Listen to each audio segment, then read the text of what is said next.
The 2025 16th Annual Honolulu Surf Film Festival closed with a special edit of Bud Browne Films' Hawaii footage, edited by Ron Moore and narrated by Anna Trent Moore.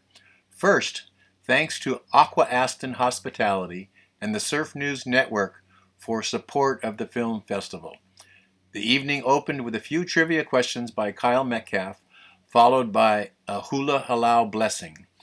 Sarah Fang and her selection committee of Crystal Thornburg-Homcy and Manny Aloha brought the newest and finest surf films to the Honolulu Museum of Art's Doris Duke Theater for the month-long festival. The night's film was closed with a panel of celebrity surfers answering questions and telling fun anecdotes about surfing.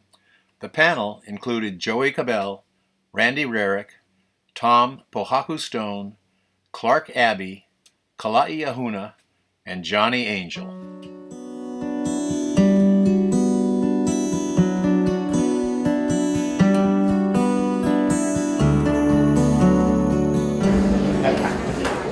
Aloha everyone! Welcome to the Honolulu Museum of Art's Doris Duke Theater. My name is Sarah, I'm the theater manager and programmer here. Thank you all so much for joining us for the 16th Annual Honolulu Surf Film Festival. This festival made it 16 years with the support of our longtime sponsors like Aqua-Aston Hospitality and Gary Cooley with the Surf News Network. I also really want to give a shout out to Kyle Metcalf over here, who's been the best, the layer as we've been waiting to get everyone seated for doing the trivia. Thank you so much, Kyle. He's been such a treasure throughout the entire festival. I also want to give some thank yous before we continue on with our program to our Surf Film Festival committee members who all enjoyed. So first off is Manny Aloha, who couldn't be with us tonight, and Crystal Thornburg-Homcy, who is here tonight. I also want to thank Bryce Baker, who did our original illustration this year for our festival. It's on the shirts, and now we're I'm gonna try and spend as little time as I can to go through our awards. So every festival we give out 3 awards: the Jury Award and 2 Audience Choice Awards, which we stayed late last night counting all the votes for. So now I'm just gonna jump right into them. So the winner of our Jury Award by unanimous decision for all the committee members is The Inevitable Return by Zach Zezima. Our next award, and so the winner of our Audience Choice Best Feature this year is Women and the Wind. For our final award is our Audience Choice Best Short. And this film really won by a landslide. And so I'm happy to announce that the filmmaker is also here today for it. So the winner of our Audience Choice Best Short is Kaiwi Wins by Jeff Hall, who's standing right there. Jeff, if you don't want to stand it up, he's right there. He did an amazing job. I just want to give a heartfelt thank you to each and every one of you for coming out and supporting this festival. It's really one of the highlights of my year here working here at the theater, at the museum, and we really love and feel the community support that comes out every summer for this. So again, thank you all so much. And now to continue on with the program, I'd love to introduce someone who's very, very near and dear to us here at the theater with the Bud Browne film archives, and it's such a rarity and such a privilege for us to be able to screen these films for you folks. So please join me in giving a very, very warm welcome to the superwoman of today's event, Anna Trent Moore. It's always my pleasure to come and to work with Sarah. She's amazing. Aloha. Ikomo mai and mahalo nui to all of you for being here this evening. It is our great pleasure to return to the Honolulu Surf Film Festival. Our congratulations to Sarah Fang and her team who made it all happen once more, and to the filmmakers celebrating another year of the art of surf filmmaking. The surf film has come a long way since the godfather of the surf film, Bud Browne, created it.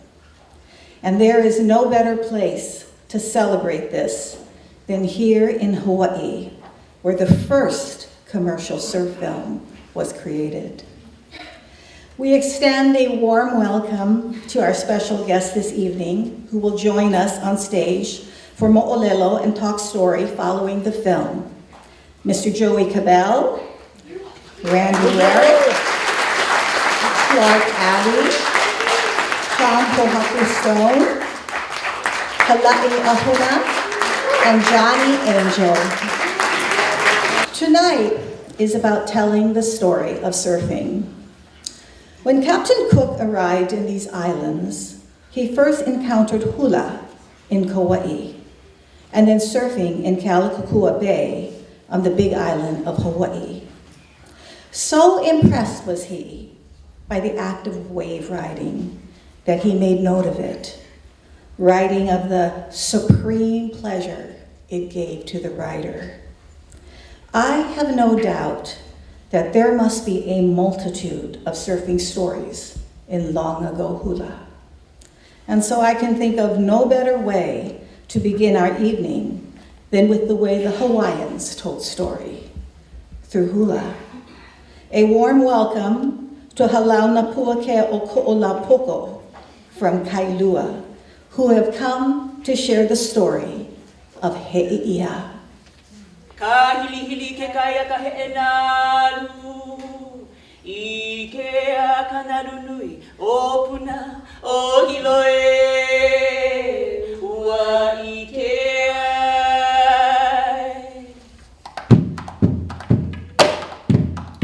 Ai, he'eana, I kanalu he'eana.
The story of surfing begins in Hawaii. We stand on an ina that is surrounded by an ocean where the sport was birthed. And while it is now adored on other coastlines that circle this planet, the truth is this, that the miracle of wave riding began here, long ago, by a people whose hearts were as deep as the ocean from which their island was sprung. There is nowhere in the world that I love sharing surfing stories more than here in Hawaii May. I am the kahu, the attendant, the protector, and steward of the Bud Browne Film Archives. When Bud Browne bequeathed his historical library to me, he knew full well that my ties to it went deeper than surfing. I was the daughter of a big wave surfer. I grew up many years ago in a little white house at Makaha Point, where the Makaha Shores condominiums now rest. We lived there because my father, Buzzy Trent, lived to surf the big waves that came wrapping around from Kaena to the point at Makaha. It was there at Makaha Point during the golden period of the early 1950s that he was to film the birth of modern big wave surfing with my father, George Downing, Wally Forsyth, and others of the tribe of the time. While Buzzy was my father, in many ways I was Hanai to Bud Browne, who never married or had children. But the truth is, I have never known a time in my life without him. I like to say that he knew me before I was born, because he knew my parents before they were married to each other. Everyone has those defining moments that represent the best of what we gave ourselves to. And for Bud Browne, his time filming in Hawaii defined the novel of his life. From the time when he created his first film, Hawaiian Surf Movies, in '53, to his last 60mm film, Going Surfin', in '75. And so while the times of our kupuna in the film you will see this evening may have passed, in a way, nothing has changed. And this brings to mind a Buzzy Trent quote that Ricky Gregg loved to remind me of, and tonight I share it with you. In older age, lamenting to Buzzy that he was no longer able to surf the big waves, and he missed it, Buzzy responded with, "Ricky, you don't need to surf another 30-foot wave, because that wave has immortality in your brain." And so tonight, we are here to gift the stories of surfing. Surfing that was made here in Hawaii. Mahalo nui loa.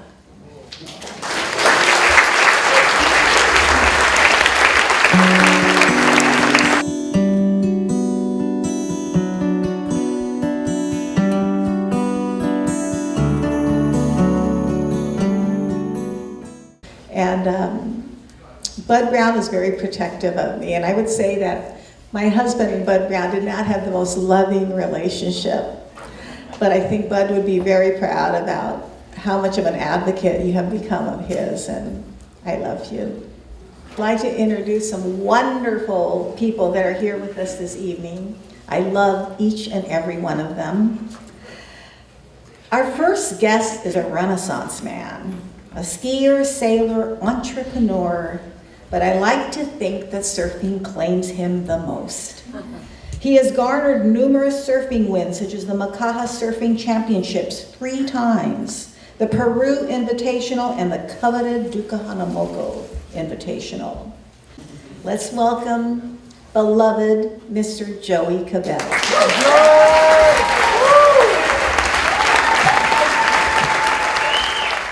Our next guest, he's grown up in Hawaii since a very young boy, learning to surf at Waikiki at the age of 10. He has dedicated his life to surfing and all things tied to it. One of the sport's most traveled surfers, while he has searched for waves all over the world, he has always returned to his home that rests on Sunset Beach, which he has lived in for over 50 years. He was hugely instrumental in creating the professional world of surfing and was the director for 20 years of its crown jewel, the Triple Crown of Surfing. Let us welcome tonight the one and only Mr. Randy Rarick. He has said that he is the ocean and the ocean is he. And of course this would be so because he is Hawaiian and lives on a land surrounded by water. The boards he brings to life, shaped from trees, represent the story of his people, and seeing them even across cyberspace, so heart-rending they are, they speak to you. It is my great honor to welcome Tom Pohaku Stone.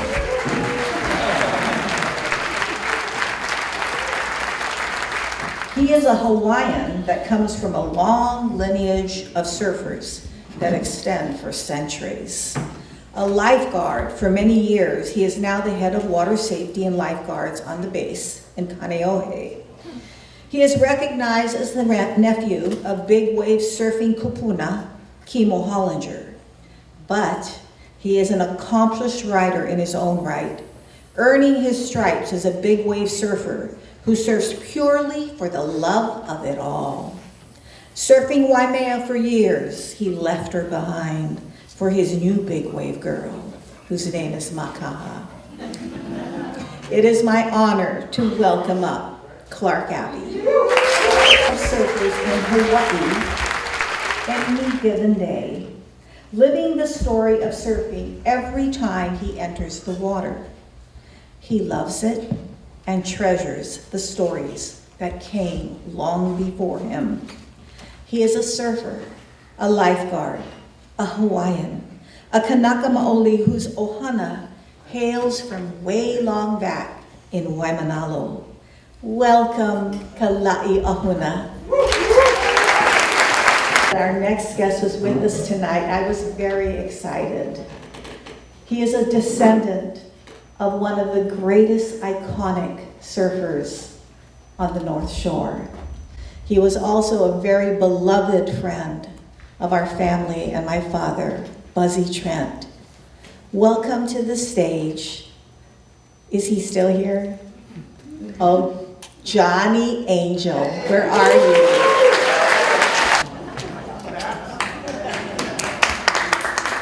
Here, but what I'm going to do is ask each one of them an open question, and then we're going to open it up to the audience and let you have it. Joey Cabell, we had a fun time talking story about a month ago. And one of the things that struck me and stayed with me is you talked a lot about respect and how you loved that feeling of earning a place in the lineup. What does that mean, and how does that pertain to life? Growing up in Waikiki in the 40s, you go surfing out at Queens, which is our local spot there, next to the banyan tree. Okay, there were some really good surfers out there, Rabbit, Squirrely, Cavalu, and many more. But you know, small kid coming from behind, you know, you just couldn't go out there and take waves. You know, you weren't going to get any. So what you did is you earned respect. You totally earned respect. And that was kind of a lesson that I had early on in surfing, and I could use it forever and ever in everything I've ever done.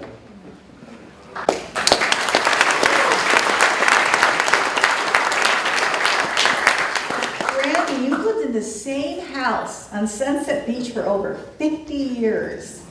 You're a director of the Triple Crown for over 20. I think we can call you Mr. North Shore. What do you love most about surfing's mecca, the North Shore of Oahu? Well, you know, it's as Joey said, when I was a kid, I grew up in Waikiki. My mom was a florist at the old Kaiser Hawaiian Village before it became the Hilton Hawaiian Village. And so I lived in Waikiki just like Joey did, but a generation behind Joey. And then we used to surf around the southeast shore out by Toad's Reef was our kind of backyard spot.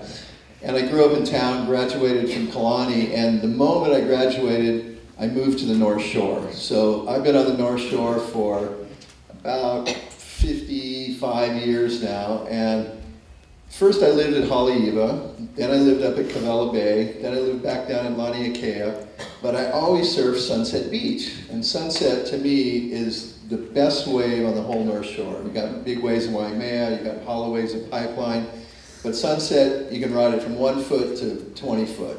And it's the best wave, I think, personally in the whole world. I love Sunset more than anywhere else. And my early heroes were Joey, Paul Stroud. I used to love watching Paul at Sunset. And I made a decision that I was going to live at Sunset Beach. And so it was the summertime of 1975, I think. And I started at the first house where Bernie Baker used to live. And I went house to house, and I would knock on the door. And I say, oh, do you have a room for rent, or do you have a studio or something? And I was only like 23 years old at that stage. And I came to this little house, and it wasn't even a bedroom. It was just a beach cottage with just a room, a bathroom, and that was it.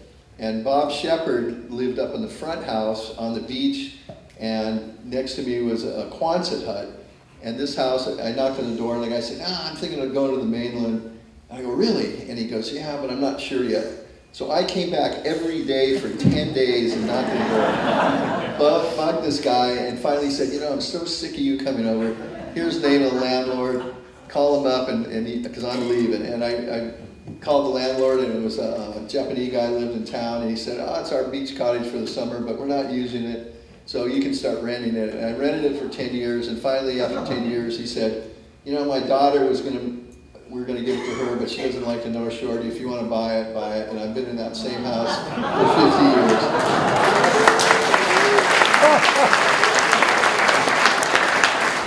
So to say the least, I surf Sunset Beach every day it breaks, and like I said, I'm happy to be the North Shore guy. Tom Pohaku Stone, I heard you say, the ocean is me, and I am the ocean. And I look at the works of art that you create from trees. And I also heard you say you left surfing almost to find it again. Tell us what it means, the ocean is you. Kind of deep question.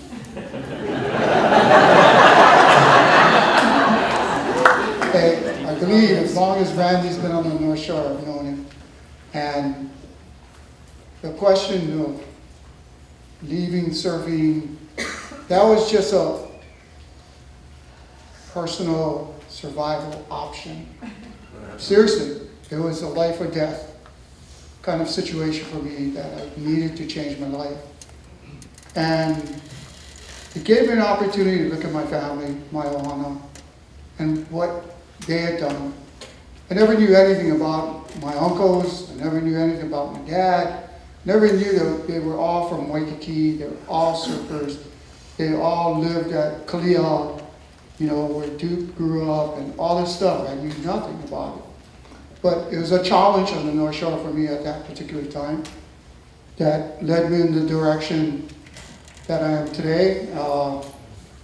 It was like Randy was saying, it was the Wild West. It really, really was.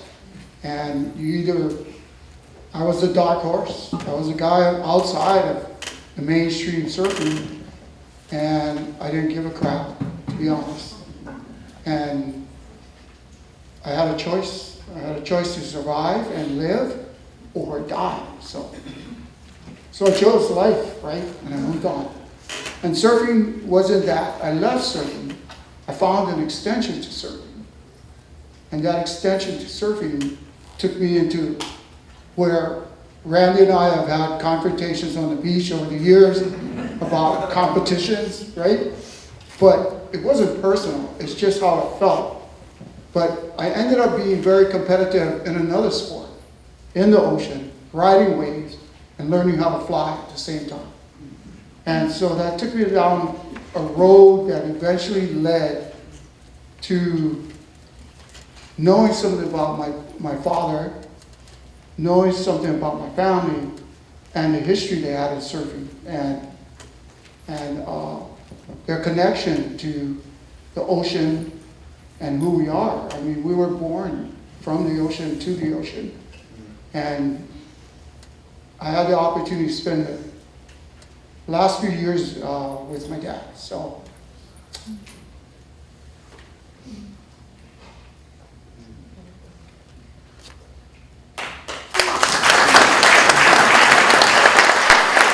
it was good. Overall, it was good because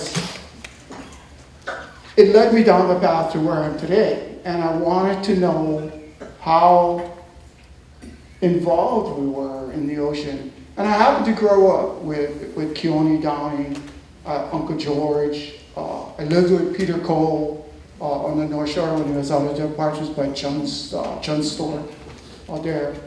I grew up with them as an opportunity. Wally Forsythe, John Kelly, all of them.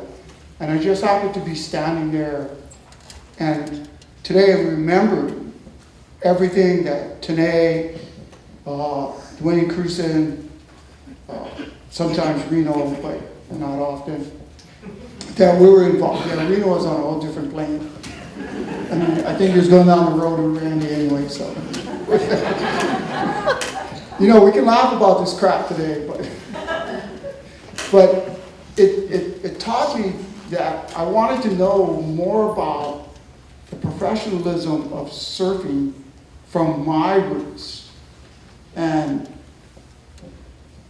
I came to realize how good they were. I mean, imagine that. You're riding 150-pound boards or more that are huge, cumbersome, but you make it work to feel the glide. And that's what it led me down this path.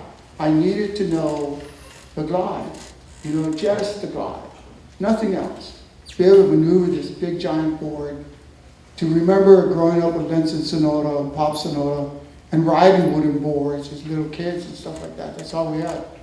So, you know, to that point, that's where it's led me today, and survival was part of it. But, I don't know, what you surviving from? Clark Abbey, your surfing lineage astounds me.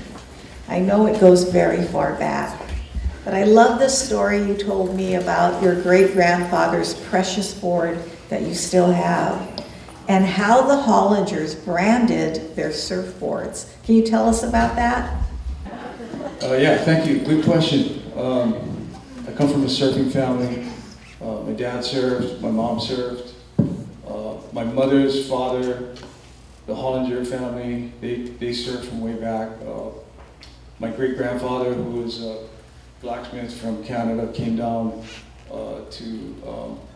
from Ontario, Canada, and he was a blacksmith, and he came into the harbor in 1885, and he married another immigrant from Madeira, Portugal, a Machado, and then they had a bunch of kids, and one of them was my grandfather. There were like probably 15 kids that came out of that family, and they lived in Kapilani Park.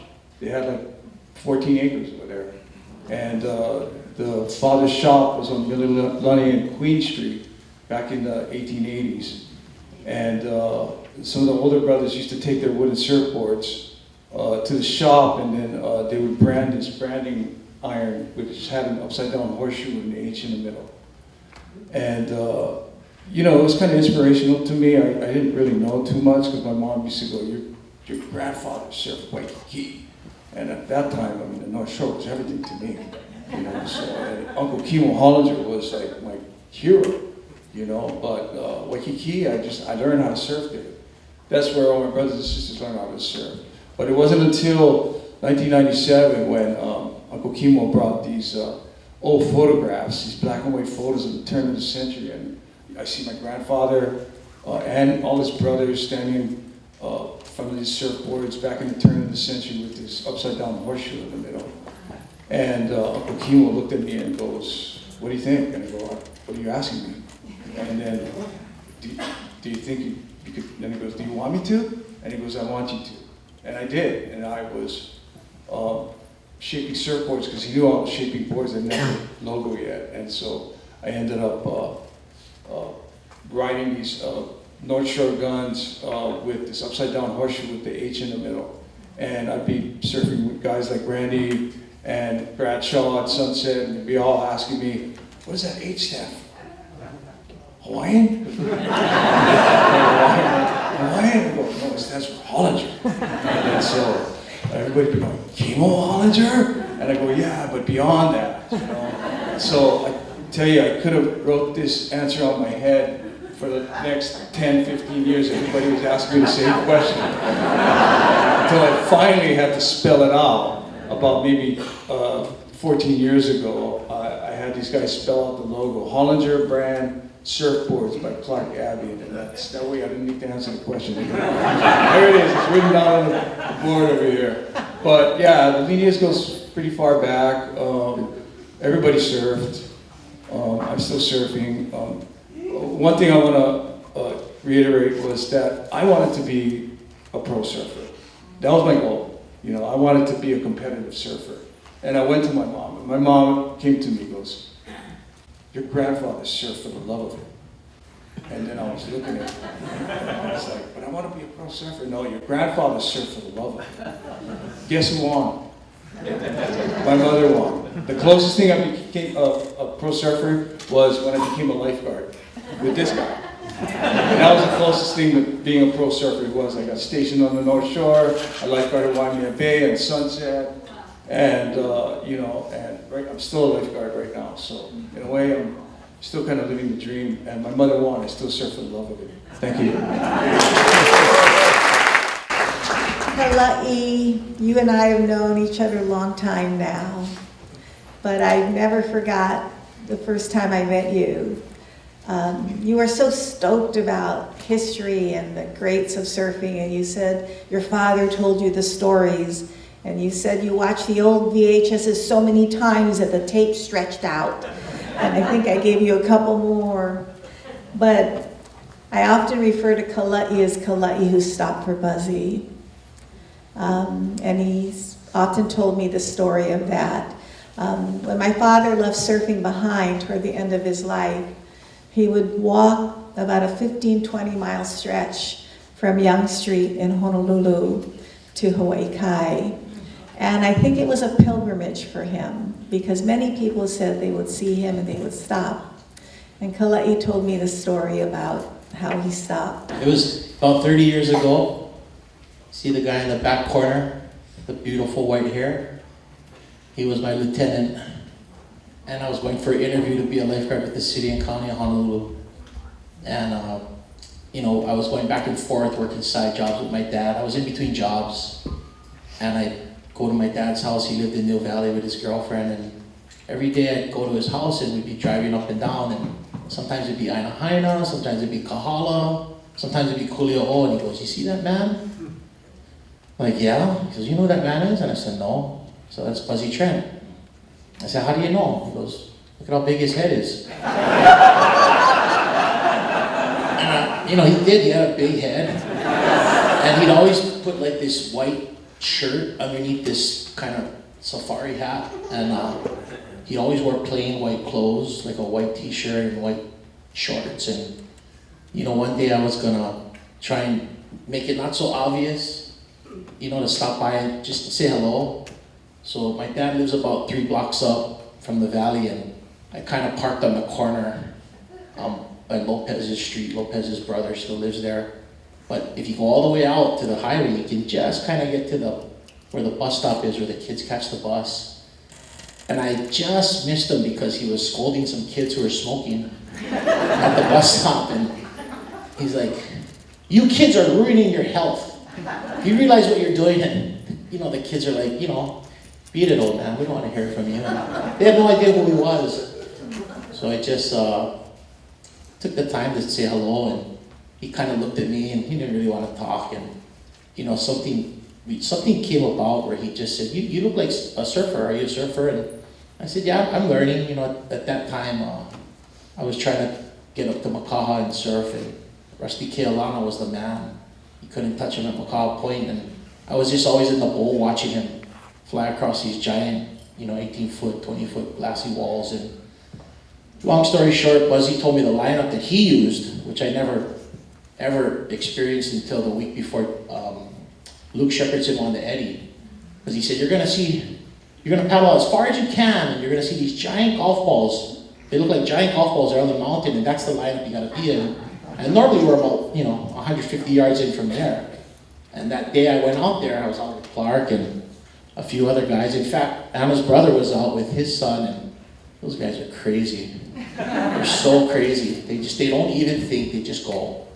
You know, but that was the day, and I saw those balls that Ivan and Anna's dad was talking about. But anyways, that was just my connection with Buzzy, and I often wondered why I didn't see him walking on the road. And then a few years later, Ricky came out with that article in the journal, and I guess he was walking past St. Louis Heights, or maybe the high school by Chaminade had tripped and hit his jaw and, hit his head. And I don't think he walked much after that, but, luckily the Downing shop was right down the road and Keone fixed him up with some first aid, but that's just what I read in the article. And he's a classic guy, so many classic stories, but I only met him maybe once or twice, but that was my connection when I went over to Bud Browne's paddle out at Pipeline and met Anna. I'm really glad I went that day because it was the only time I got to meet Donald Takayama, Jack McCoy, and it was a really cool day. And from that day, I kind of developed this slow relationship to Anna because I knew she had her hands on all Bud's goods, and I was like thinking maybe she'll send me a video. I don't have this one or the other, but she did, and I was like, I sent her back some sea glass and shells to say thank you, and we became friends from that day, and she premiered a video here. I can't remember if it was 08 or 09, but it was called Wake Up to Blue, and it was kind of like Bud's compilation of his films through Anna's eyes, and it was a really cool film. It's the only time I ever saw it, and I come back every year to see what she's going to play, and this year she asked me to come up, and I'm usually in the corner by my buddy Curtis in the back. Curtis is another big wave rider.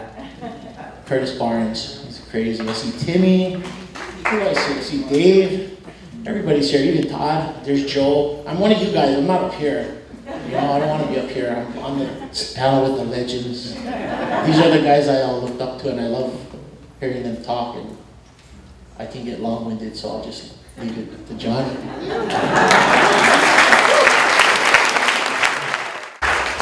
Johnny, I feel a very strong connection to you because we are the descendants of men who shared the novel of their lives together. I also feel a very strong connection to you because my father loved your father very much.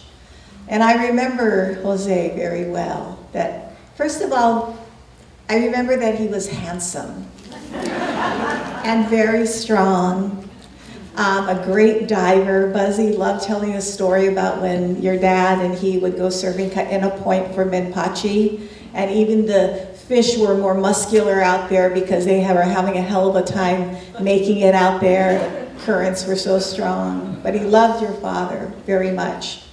Tell us about your dad a little bit. He was bigger than life to me, just growing up and hearing about all my father's stories. He's just like the OG Aquaman. I always tell people that I reap all the benefits from my father being a legend and just pioneer surfer of the North Shore, and they give me the wave of the day, and I gotta keep charging like my dad just to keep that angel name alive.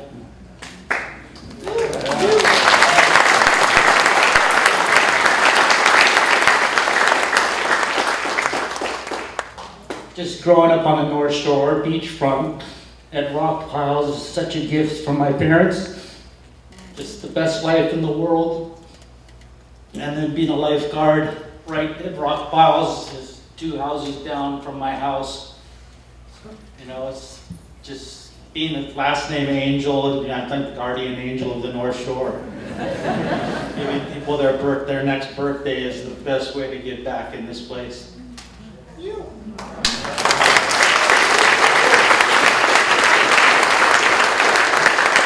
I love how your mother told me once how tickled she was when Johnny would make a rescue and it might be in the paper and it would say, "Saved by an angel."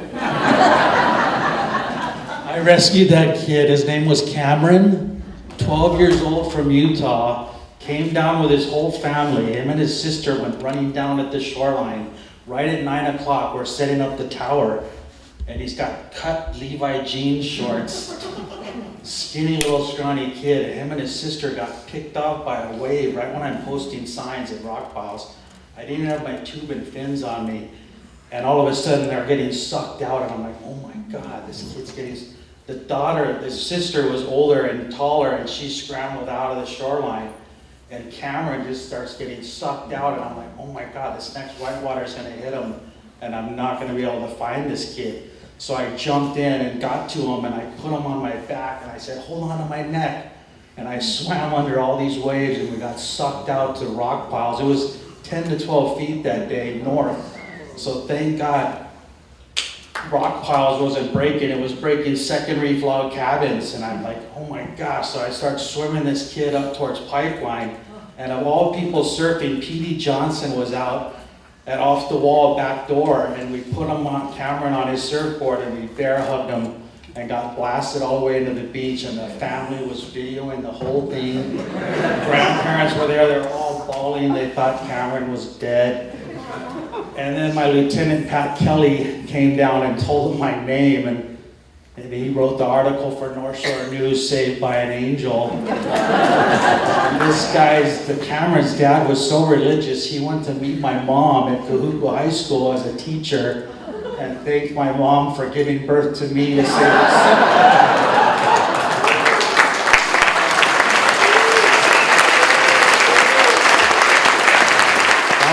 I was only 22 years old. I'd only been a lifeguard for 2 years. And I was sticking my feet out of the water for someone to bring my fins. And Mick O'Brien, I was working with Mick O'Brien, Jamie's dad, and he tried to get out through the rescue board and off the wall and just got picked off and rejected. And thank God Petey was there to give us that flotation device and just get blasted in. So this kid just got married, graduated college. I got an invitation to his wedding. And the dad comes over every year and takes me to dinner. Out of all the lifeguards, I became part of their family whenever I saved their loved ones. Saved by an angel.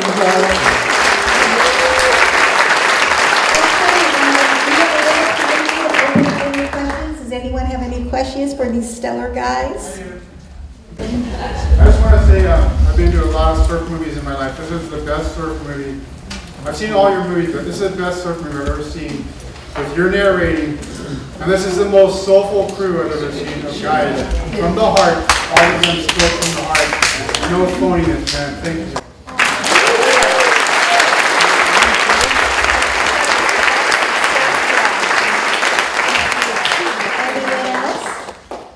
Yes? I see 6 surfing legends on the stage.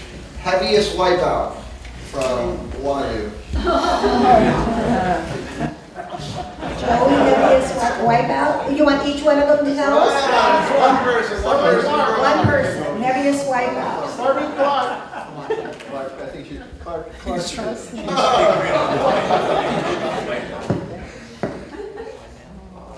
There's been so many. It's true. The most grueling, the Day of the Yeti in 2000? Was that Noah Johnson? 99. Oh, is that 99? New Year's Day. New Year's Day, I remember they held it on a holiday.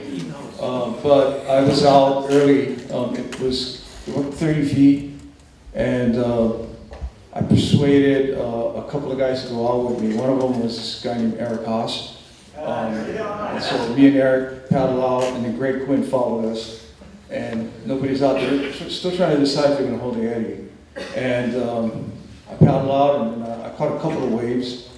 And then all of a sudden, there was this set that broke on what Uncle George calls the curtain.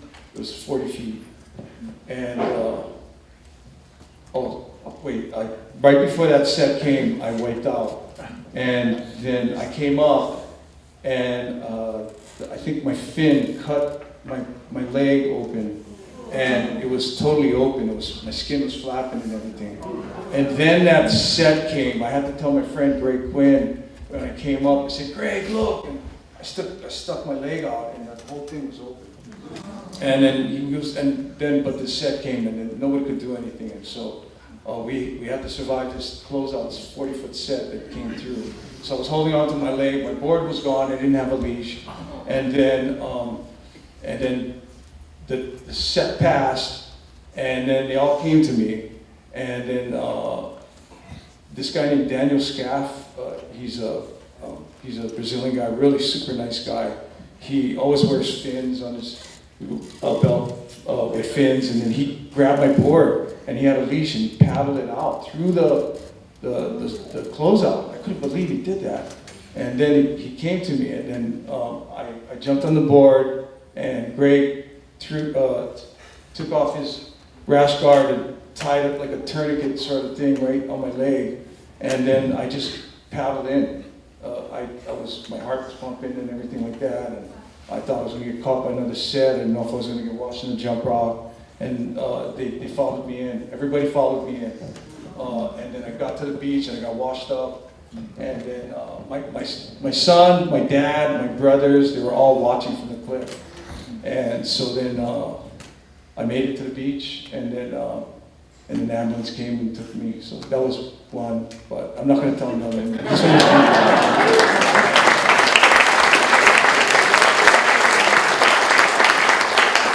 Okay, any more questions? Yes, most memorable way, unforgettable way. Really?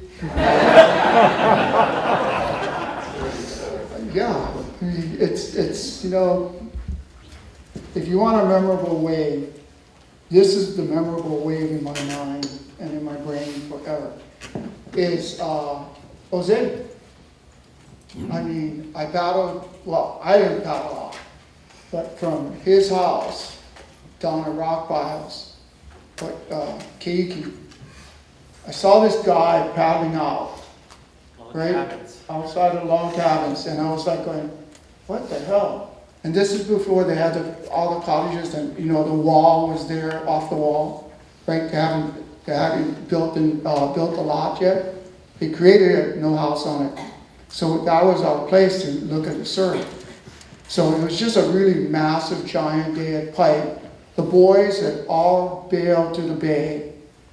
Everybody went to go surf the bay, but there's this one lone guy paddling out to what they're surfing today, the outer reef, the cloud breaks, and he paddles out there.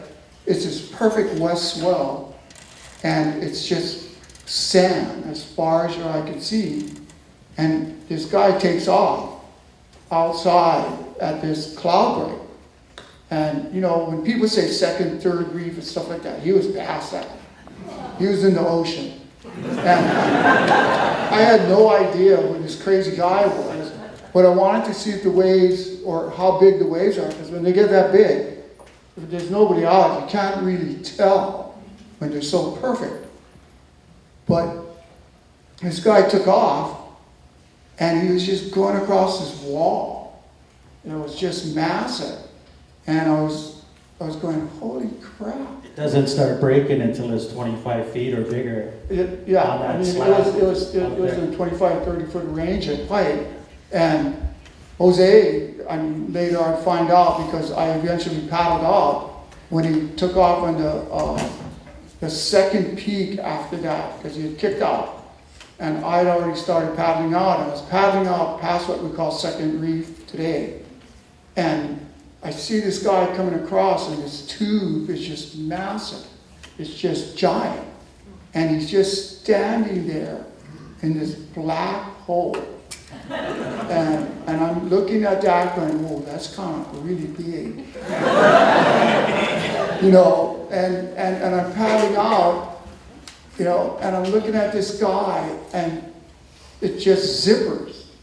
This wave just starts to accelerate, and he can't go as fast, but he doesn't bail out. He doesn't do nothing. He just stands there, and the wave goes by him, and he pops up pretty close to me, and I go, you okay? And he goes, what do you mean? Get out there. And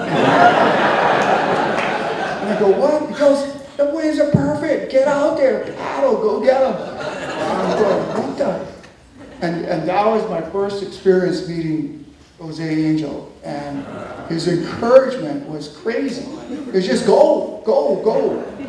And we found out later that, when Tiger was living down by Cammy's, right, that they could see what was happening there. At the same time, I was seeing that paddling out. And everybody came down after that. And that was the most amazing ride. I've never seen a 30-foot barrel at Pipe with this guy standing in it, and it's ingrained in my brain because I pushed the limits with him, and all he had to say was that, "You okay?" And I go, yeah. Just go there.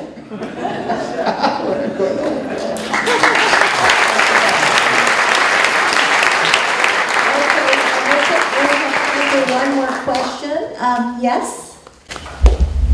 I'm curious, a phrase, what each of you would say surfing has taught you. Joey said it before, to say it taught him that you need to gain respect. So he probably uses that in life, not just surfing. So I'm curious as to a phrase that each of you would go by now of what you've learned in surfing that you use in life. To never throw in the towel. And give up. Never throw in the towel. To persevere and to be strong. And get yourself back to the beach. This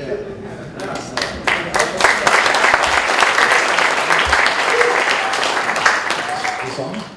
Yeah, it's on. I just, real simple, I just learned a lot about myself. And I think it's like every surfer, you find out what you can do and what you can't do.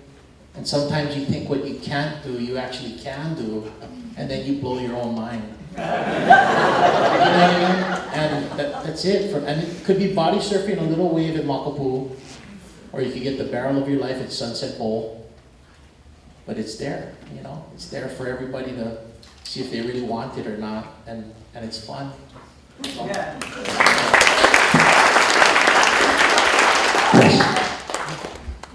That's a good question. Made me think about that. I don't even know the answer right now.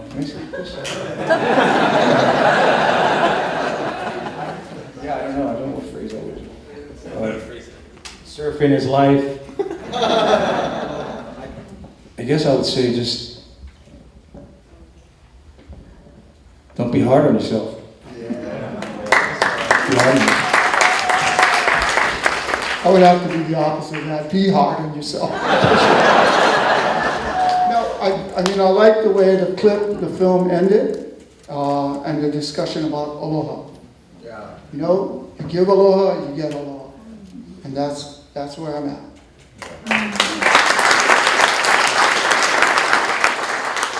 When I was...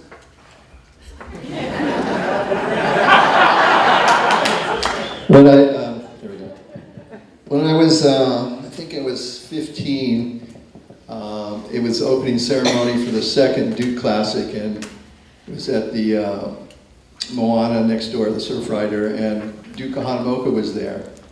And Duke called me over, and I, you know, was this like a starry-eyed kid at the time, and he said to me, "What do you do?" And I was helping Fred Van Dyke with the contest, and he said, "If you give to surfing, you will get back from surfing 10 times over." And that mantra has been how I've led my entire life since I was 16 years old.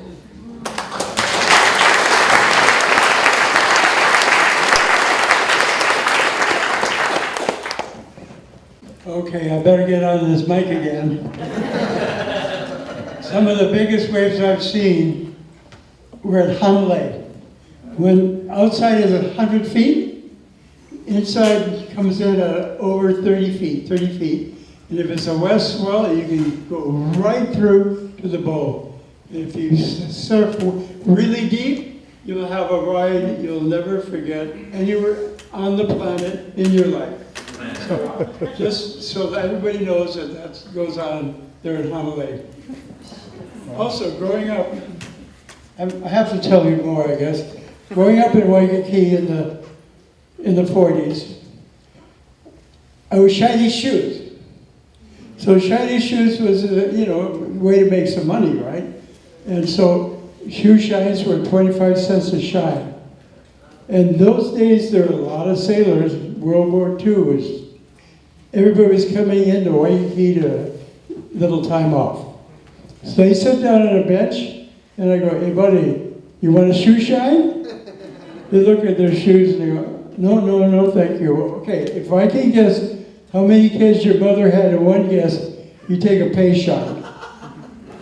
If I guess it wrong, I'll give you a free shine. And they all figured that I could never guess it. And so I said, okay, your mother didn't have any kids. Kids are billy goats. And then, one more. I have to tell you the last one. This was a little heavier. I hope it's not offending. Anyway, they're walking from the Moana Hotel towards the Waikiki area to sit. And there'd be 3 or 4 in a row, and, a group. And I'd ask them if they want a shoe shine, and I'm just a little young boy, they just push me away. I go, but wait, if I can tell you where to get a piece of ass, you take a free shine, right? They all wanted a piece of ass, every one of them. Okay? Reach in your back pocket and squeeze. Waikiki in the 40s. Okay, and we'll end on that note. But mahalo nui for coming and being here this evening, and please join us afterwards. There's some food outside, and we'd love to just say hi to everybody. Mahalo and good night.